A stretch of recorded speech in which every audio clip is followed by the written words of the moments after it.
f to the power of 0 is indeed 0.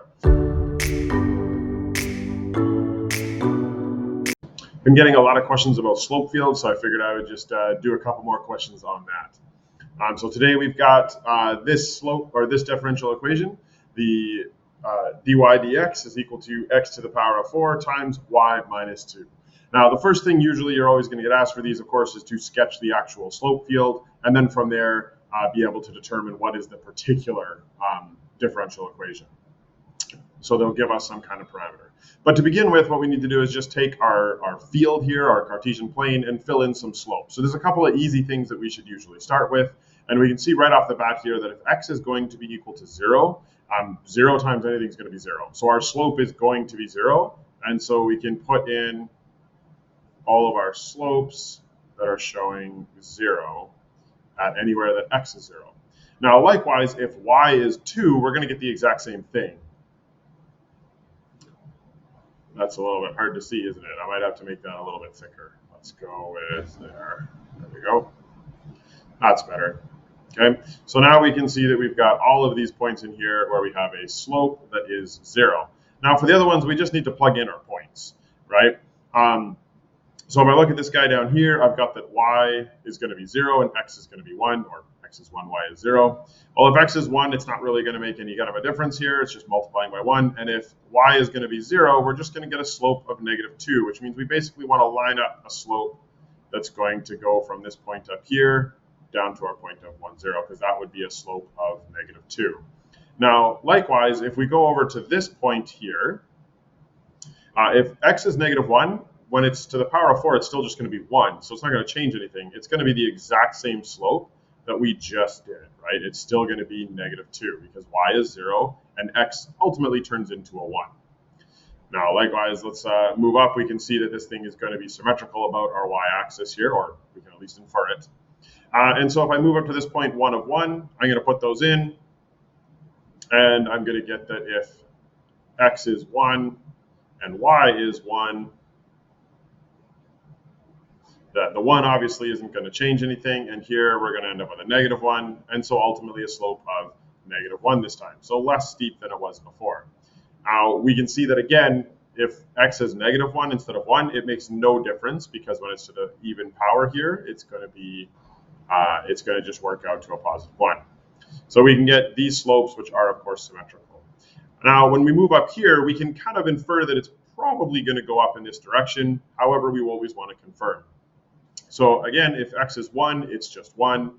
And if we put in our y of 3, 3 minus 2 will indeed give us a slope of +1 because we have 1 times 1. So again, just to show that over here, maybe I'll write it down right here.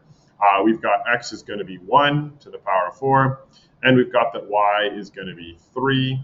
So when we simplify that down, y to the power of 4 is 1, 3 minus 2 is just going to be 1, and 1 times 1 is, of course, 1. Now, likewise, again, if I make this negative, it doesn't change anything, because to the power of 4, it's still going to be +1. So this would also be a slope of +1. Okay, so that's our 12 points.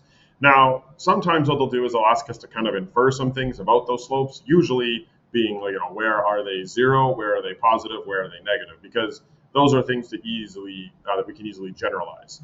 So if I'm looking at part B here, of course it says, in part A, we drew 12 points. Those are the 12 we just drew. However, in that xy plane, also known as the Cartesian plane, describe any points where the slopes are negative. Well, we can make a few different a few conclusions. We've already made the one that when x is 0, it's going to be 0. And when y is 2, it's going to be 0. Okay? Now, we can also see that anywhere that we have y being less than 2, all of these slopes are going to be negative. And anywhere above that, we can pretty much infer that they're going to be positive. So if this is asking us just for when they are negative, well, that's going to be anywhere below that line, y equals 2. Okay? So it's going to be any point such that y is less than 2. It needs to be less than, not equal to, because of course if it's equal to, then the slope is 0, which is not negative. All right, so then like I said, usually the last thing, or one of the other things they will do is ask us for that particular solution. So in this case, we're saying if f of 0 equals 0 as a condition, then what is our original f of x? Okay. So to do that, I'm going to rewrite our original differential equation, which is dy over dx. And that was equal to x to the power of 4 multiplied by y minus 2. Now, in order to do this, we need to integrate these things. And think of dy as like your license to integrate in terms of y, and dx is your license to integrate in terms of x. If you've watched my other videos, you've heard me say that. So what I need to do is get all the y's with the dy's and the x's with the dx's. We also don't really want it on the bottom, because if the dx, or the license to integrate's on the bottom, that doesn't really help us. Just like when we first learned algebra, having a variable on the bottom doesn't really help us. We need it in the numerator, not the denominator. So what I'm going to do is I'm going to divide both sides by y minus 2, which is going to move this over. And I'm going to multiply both sides by dx, which will cancel that one. So when I do that, okay, this left side now is going to simplify to be dy over y minus 2. And on the right side, we're going to get x to the 4th dx. Now we can integrate both of these things, okay, because we have only y's on the left and only x's on the right. So it's easy for us to now integrate. Now this one's a little bit tricky, but hopefully, at this point, you're pretty confident with the fact that when you've got something in the denominator that's just to the first degree, that's just simply going to be the ln. So we're going to get the ln, which of course needs an absolute value of y minus 2 would be our integration, plus c, but I'm going to put all the c's together on one side, because ultimately at this point they're just constants, and so we can kind of crunch all those constants together. And then over here I'm going to have x to the 5th divided by 5, and then because I didn't put that c there, I do definitely need the c here, which is kind of taking account all of our c's on both sides of the equation, but I effectively just moved them all to the right, okay? Now at this point, this is a good time. That initial condition allows us to solve for c because, well, we need to know what it is. So we're going to do this at f of 0 equals 0, or in other words, at the point 0, 0. So we're simply going to plug those things in. So the ln of the absolute value of 0 minus 2 is equal to 0 to the power of 5 over 5 plus c. Well, this part's easy. That's just going to be c, because 0 divided by 5 is 0. Over here, we're going to get the ln of negative 2, but it's absolute valued, so it just simplifies to the ln of 2. So now we've got our c. So the next thing we want to do here is rewrite our equation with that c. So our initial equation here was the ln of the absolute value of y minus 2 is equal to x to the power of 5 over 5 plus c, which is ln of 2. Okay. Now what we want to do is we need to solve it so that we get y equals, because right now this is not a very useful equation for us. And so in order to get rid of the ln, we need to raise everything to the off of e, right? Because we know that e to the power of ln will cancel out.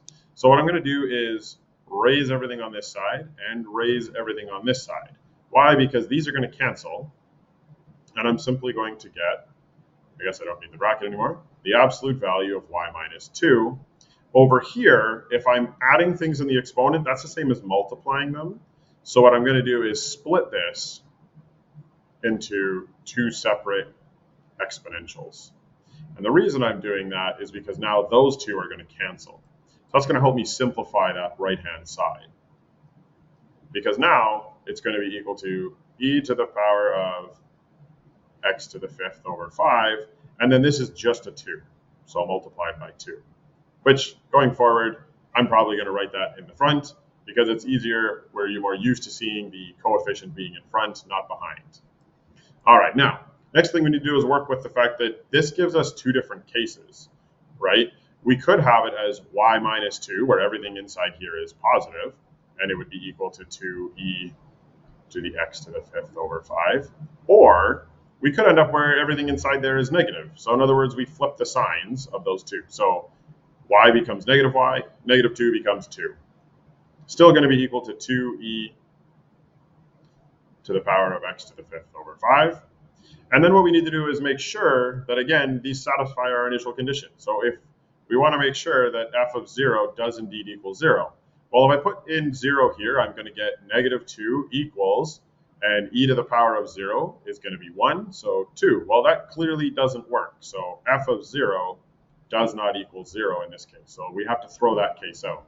Over here, if I put in 0, I'm going to get 2 equals e to the power of 0 is still 1, 2. So this one functions. This one works. F to the power of 0 is indeed 0. So that is going to be the equation that we're going to use. And then we just need to finish solving it for y. So we have 2 minus y equals 2e to the power of x to the 5 over 5. Then I need to move over the 2. At this point, this kind of stuff should be like child's play, right? This is real easy for us. So 2e to the power of x to the 5th over 5 minus 2. And then, of course, because that is negative, I'm going to have to switch all my signs. When I switch my signs, I'm going to put the positive one in front. So 2 minus 2e to the x to the 5th over 5. And that would be my original equation based on our differential that we started with. So hopefully that made sense, guys. If this was helpful, like I said, I'm doing a few of them because I've had a lot of requests for slope field questions lately. So check out those ones.